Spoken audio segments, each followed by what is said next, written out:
आता पाहूया जिल्ह्यांमधल्या टॉप 9 बातम्या। मराठवाड्यात पाणी प्रश्न गंभीर। पाणी टंचाईग्रस्त 400 गावांना जायकवाडीतून पाणी सोडण्यात येणार। एप्रिल महिन्यात पाणी मिळणार।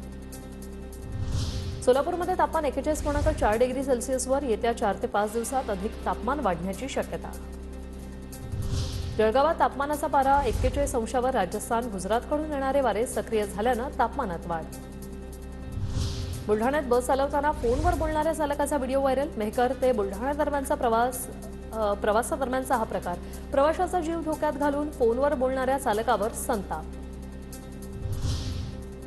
नाशिकच्या येवल्यातील एका विवाह इच्छुक तरुणाने फलक हातात घेऊन मांडली जाहीर व्यथा। जावयाकडून सासरच्या मंडळींना असणाऱ्या अपेक्षांवरून तरुणाने मांडली व्यथा।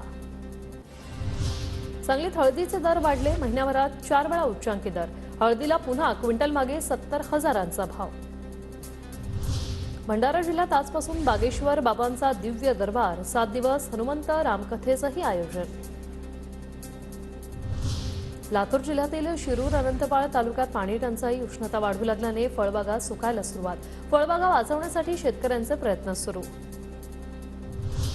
जळगावच्या चोपडा कृषी उत्पन्न बाजार समितीत हरभरा आवक वाढली। सलग 3 दिवसांच्या सुट्टीनंतर मोठ्या प्रमाणात हरभरा मार्केटमध्ये दाखल।